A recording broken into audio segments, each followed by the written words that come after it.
I am Sister Bernadette Anello. I come from the United States. I entered with the Missionary Sisters in 1963 as what we call then a postulant, what we call today a candidate. So can you please tell us how you meet the sisters and why you decided to join the congregation? It's very interesting. I grew up in Brooklyn, New York, and there was only one mission in Brooklyn where our sisters worked, and that was in my parish, Sacred Hearts of Jesus and Mary and St. Stephen's Parish. So meeting them, I saw them every day in our neighborhood, walking the streets, going to the school, going to the church, going back to their convent, and there were no other sisters in the area. So I grew up with them. They were my teachers since pre-kindergarten, and I enjoyed them so much. Their whole philosophy of education, the pedagogy of education of the heart, touched me so much that I then went on to Mother Cabrini High School because our sisters taught there in Upper Manhattan. What I said was interesting is that meeting them, it's like God put my family in that place. If I had lived in another part of Brooklyn, I would have never met them. There were sisters from many, many other congregations throughout the borough of Brooklyn.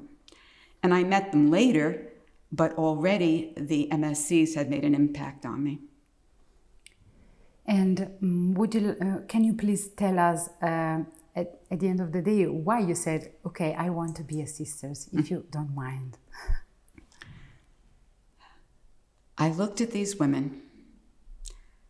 They were great teachers. They were fun to be with. I never felt like going to school was a chore. It was something that excited me. And it wasn't just school. Again, they gave testimony in the neighborhood. The convent and the school were very far apart, about 8 blocks. The church was near the convent. So when they were walking, they would stop along the way. They'd talk to shopkeepers, to grandmas, to little children, listen to someone who was in dire need of something and say, okay, we'll come visit you later. Hear that somebody was in the hospital or in prison, we will go visit them. And this made an impact on me. I watched and I saw that they were not just teachers. They were present in the neighborhood according to the needs of the people. And at that time, I don't think I was trying to decipher what was meant by missionary sisters of the Sacred Heart, but I just watched these women and I said, I want to be like them. Because they didn't stop, they didn't draw a line and say, okay, we do this, but no more. And even with school, they didn't just teach classes. They took an interest in us and pushed limits so that we began taking part in all kinds of contests, poetry contests, essay contests, speech contests. And at first they started with the boys because it was an elementary school, so that we were boys and girls together. And then many of the sisters said, well, the girls can do this too. So we started entering into all kinds of competitions and winning. So again, it was that idea, the sky's the limit. Develop your skills, use your talents to the best of your ability. Thank you. So you became a missionary sister. Yes. And can you please tell us something about your experiences as a missionary, the places you were missioned, even the position that you had, that you now have, that maybe you had in the Institute in the past years? There have been many different places and many different positions. I think what first surprised me when I entered, I loved teaching. I thought I'd be an elementary school teacher all the days of my life. And of all my careers, that's been the shortest. It was the initial one, and it lasted for a number of years, but then all of a sudden I was catapulted into going to the university and being the director of resident life. And I remember my co-teachers, not just the sisters, but the male and female co-teachers with whom I worked said, Going to university is not like teaching elementary school. And I said, I realize that. And I was just a few years older than the college students themselves. But that was a great experience. It was many times a disciplinary situation. That part I didn't like. The pastoral side of it, I loved. I got to know those students, the women and the men who were studying at university, had great relationships with them that exist to this day. You know, they've been married now, they've raised children, and still they write and keep up some sort of a communication. What it said to me is that in this life, you think you're going to do something, and then God has other plans. And what I've enjoyed is that every surprise turned out to be a gift. I can't think of one thing that I've done where I said, oh, I regret that I did that. I can't. And sometimes individuals will ask me, well, what did you like the best? What place did you like the best? Or what mission or what work did you like the best?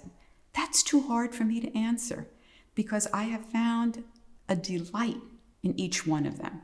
They were so different. Working on a college campus as director of resident life, and then another time as the director of campus ministry. Now that was interesting because it was like being pastor, only you're not in a parish and you're not under a bishop, but on the campus, I was the one who had to orchestrate all the campus ministry activities, and I worked with a team, and it was wonderful. In my life, in traveling and working in parish ministry, volunteering at a hospital to do pastoral care there during the summers when I was teaching, going abroad, working in the Philippines, working shorter times in Ethiopia, and then in this current position as general counselor, visiting so many of the international communities and missions. The scope of our mission is so grand.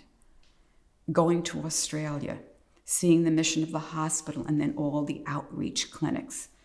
It's just amazing. And to be with the women and men, sisters and lay partners in mission who are so committed to our work to bring the love of God wherever we are in the world. And not only to bring it, but to recognize it in the people where we are. It's not like God sent me to bring love to people. Every person in every part of the world has the love of God within them. But what's meant to happen, as I understand it, is that the love in you and the love in me, when we come together, it becomes a bigger flame. And you start putting that together with many people, it's a bonfire. It's a bonfire. So I think that's the exciting part of life, to be open to possibilities, to not second guess what it's going to look like or how it's going to feel, but just to enter into it. And there is an experience, an encounter, I don't know, if something that really has a huge impact on you as a person during all these years. It would be hard for me to name one thing that had an impact in my life. Maybe if I was 20 years old, I could give you one thing that impacted me. But over the decades, so many things happened at different stages of my life. Vatican II would probably be the one that first impacted me. As I was entering, that was coming to fruition.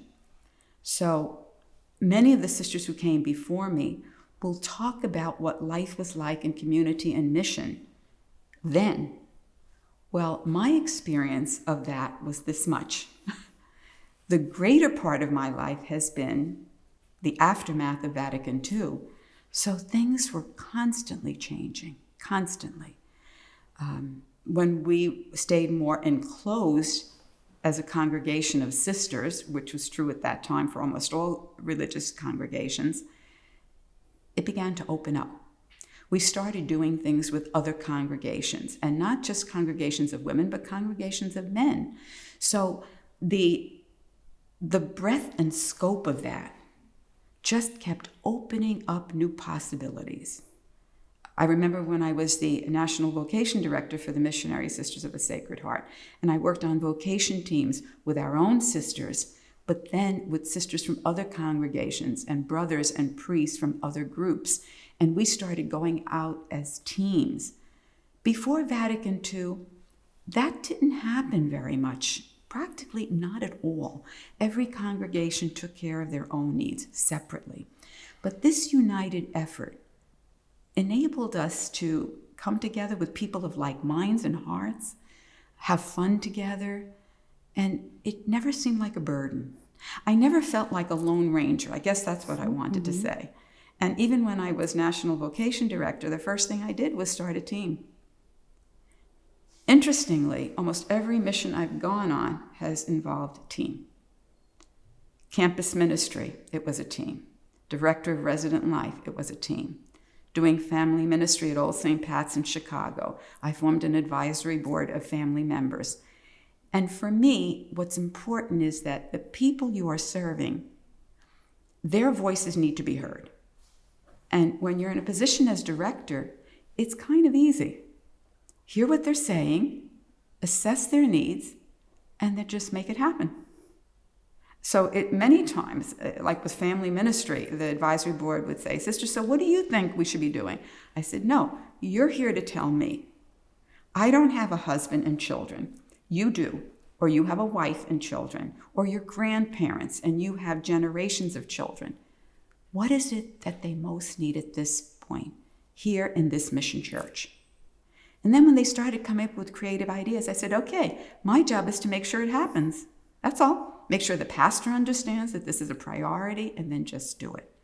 So Vatican II would be one impact. Thank you. And how would you describe the ministry that you're living now, your actual ministry? Well, it was one I would have never imagined. The last 2 general chapters that we've had, I was scheduled to do something very different. And in the 11th hour, that got changed because of the way the chapter went. With this chapter back in 2014, I was scheduled to work at a very interesting and new mission in New Orleans with sisters from other congregation to open a house where young women who were discerning vocation ministry would come and live together in community. And since we had done that many years just as MSCs with Cabrini Mission Corps and candidates for our congregation, I've been living with young women for many, many years and then working on a college campus with them. So this to me was something very inviting. My involvement in the Philippines has a long history. For a period of about 10 years, I was the liaison when I was on provincial council, working with our province at that time, Stella Maris, in the United States. And I was asked to go to be the one person on council to keep an eye and to keep visiting the Philippines. And then a chapter, when my name came up for election and I knew I was going to become a general counselor, I had to let go of all that. It had happened in the previous chapter too. I was supposed to be working in a parish in Lower Manhattan, moved all my things there to the rectory. They had a little apartment for the sister who had lived there previously, and now I was coming into that place. And the one stipulation I had said is that it had 2 bedrooms so that I could have a missioner living with me.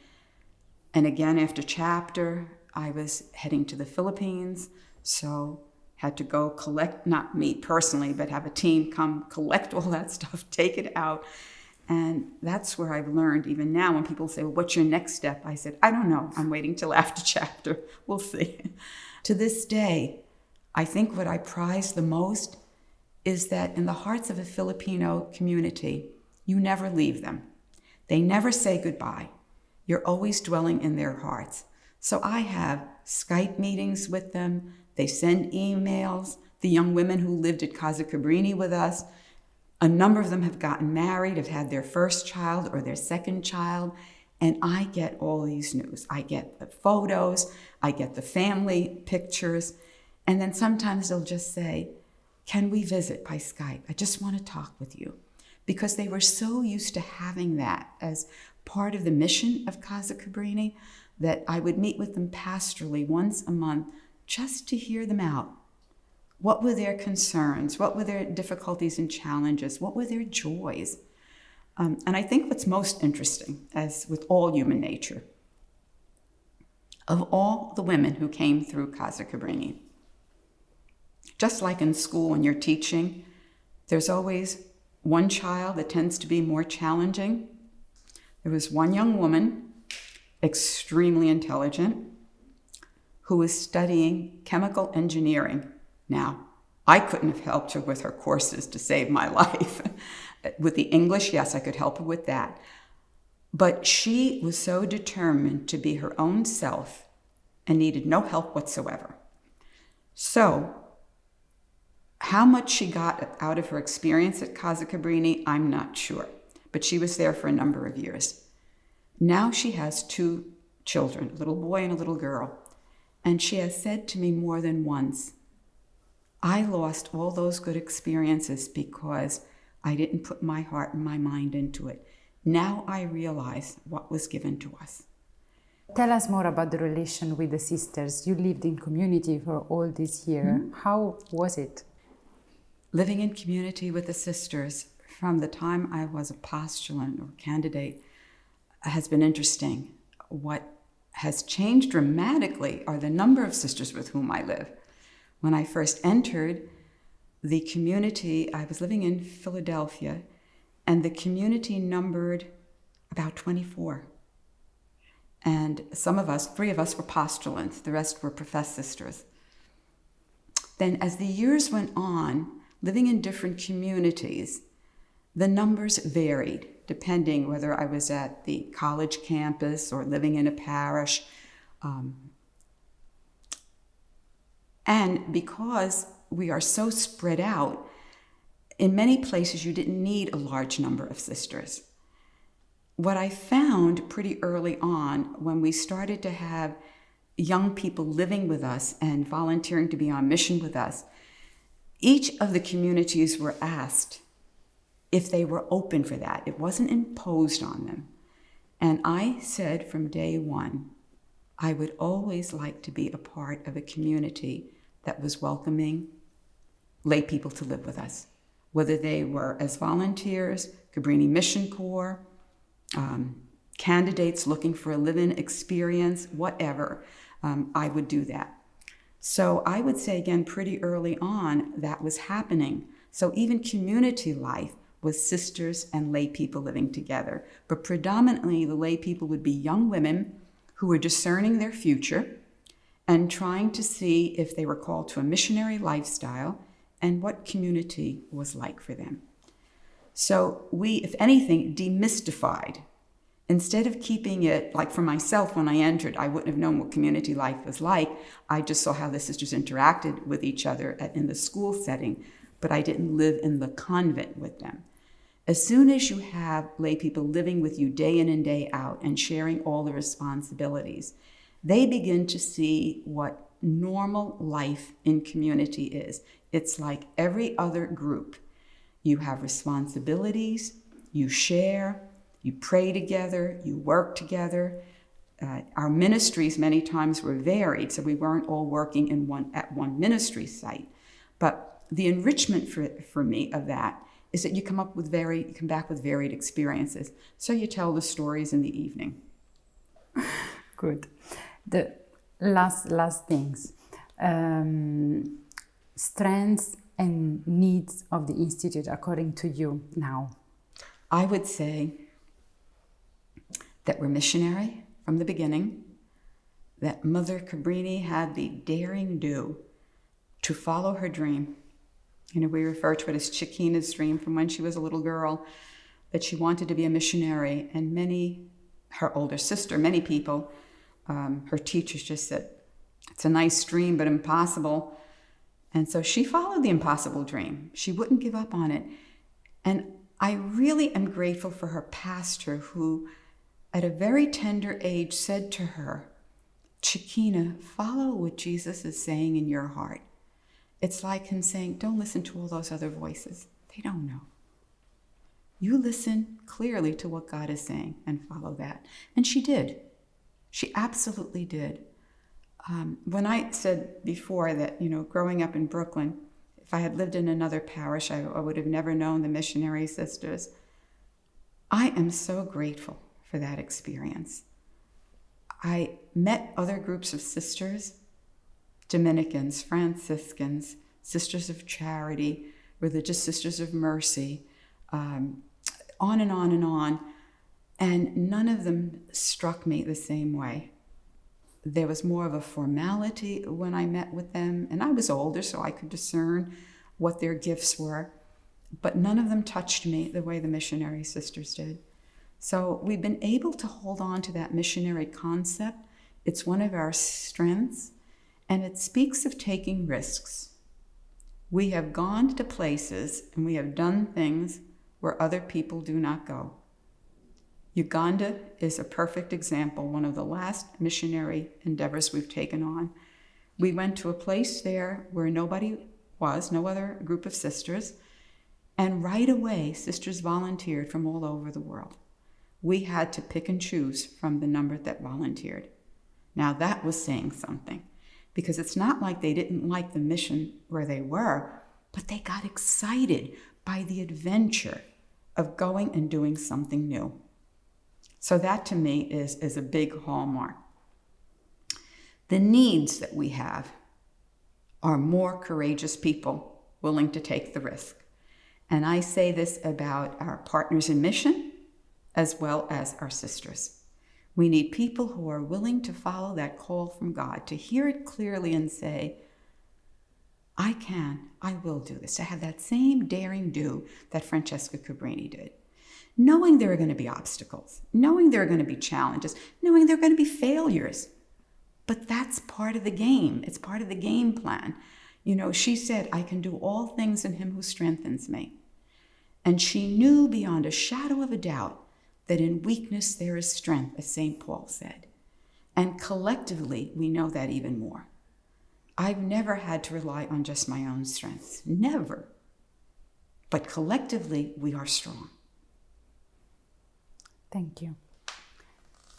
So what you would like to say to a young woman who is thinking about consecrating her life to Jesus through the missionary sisters of the Sacred Heart of Jesus?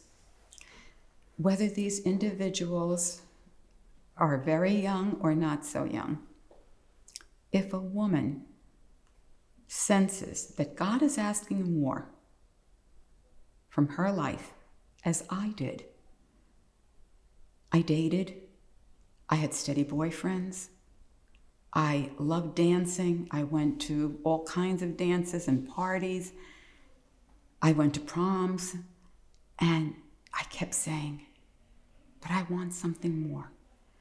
And I think the telltale sign was I couldn't picture myself spending the rest of my life with one individual.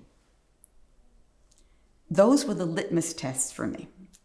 So I think for any individual, that person has to have her own litmus test. What is it that gives me joy? What is it that God is putting before me? What am I satisfied with? What do I want? The hard part was letting go of having a loving relationship with another individual and having my own children. Hands down, that was a sacrifice.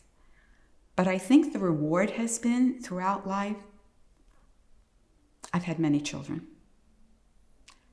I don't call them my children, especially some of them are adults now. But I think what I prize so much is that I have a relationship with them that is so wonderful, so deep. And teaching does that from the beginning. And I guess that's why I was drawn to teaching so much, because I taught elementary, I taught 3rd, 4th, 5th, 6th grade. And then I did a little bit of high school teaching. But constantly, there's a sense of, here is an individual, here is a child of God. Masculine, feminine didn't matter. They're gifted. Do they know that? Can I help them see how much God loves them by just reinforcing that message? You know, as I said, when I was in elementary school and I had those pictures of the Sacred Heart of Jesus and Immaculate Heart of Mary before me, that to me was a constant message of you are loved. Even with the crucifix there, you are loved. And why wouldn't I want to share that with others? So for individuals who feel that call to go beyond, to do more, trust that God, who is so generous, will not be outdone with love. Thank you. We've done. It is finished. Yes, finished. Thank you, gentlemen.